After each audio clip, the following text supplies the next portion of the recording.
Assalamualaikum semuanya, selamat datang di channel Naim Panca. Di video ini saya akan bagikan tutorial mengaktifkan sidik jari di HP Vivo Y16. Bagi kalian yang belum tahu caranya, silakan kalian simak videonya sampai selesai. Perlu diketahui bahwa untuk Vivo Y16 itu tidak ada sensor sidik jarinya di belakang sini. Jadi untuk melakukan pengaturan sidik jari ini, kalian bisa langsung masuk ke menu pengaturan. Kemudian kalian scroll ke bawah,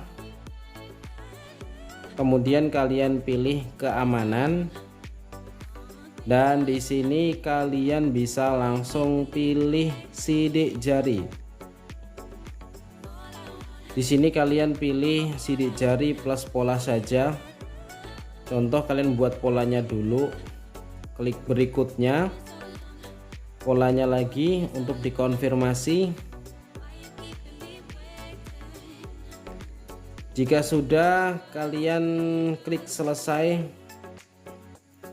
kemudian mulai memasukkan. Jadi untuk sensor sidik jarinya itu ada di tombol power, kalian bisa langsung masukkan.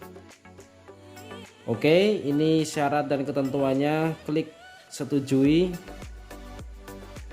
dan kalian bisa langsung atur jari mana yang akan dijadikan sebagai pembuka HP ini. Pencet berulang kali ya di tombol power ini sampai penuh. Putar-putar aja terus ya, pokoknya sampai ini penuh, sampai kedeteksi semua.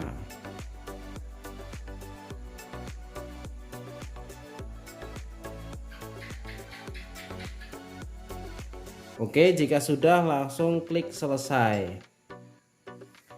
Oke, sudah selesai ya, untuk sidik jarinya sudah tersensor ya. Kita coba matikan, kemudian kita buka pakai jari. Sudah berhasil ya. Selanjutnya untuk menghapus, kalian bisa tekan tombol kotak sampah yang ada di samping sidik jari ini, kemudian klik ya hapus, dan kalian hapus polanya juga ya, karena kalau misalkan sidik jarinya sudah terhapus kemudian polanya belum, itu artinya polanya masih ada seperti ini. Jadi kalian harus menghapusnya terlebih dahulu. Klik kunci layar, kemudian masukkan pola yang sudah dibuat, kemudian pilih tidak ada, klik hapus. Selesai. Kita coba dan aktifkan lagi, sudah tidak terkunci. Demikianlah tutorialnya, semoga bermanfaat. Sampai jumpa kembali di video selanjutnya. Assalamualaikum warahmatullahi wabarakatuh.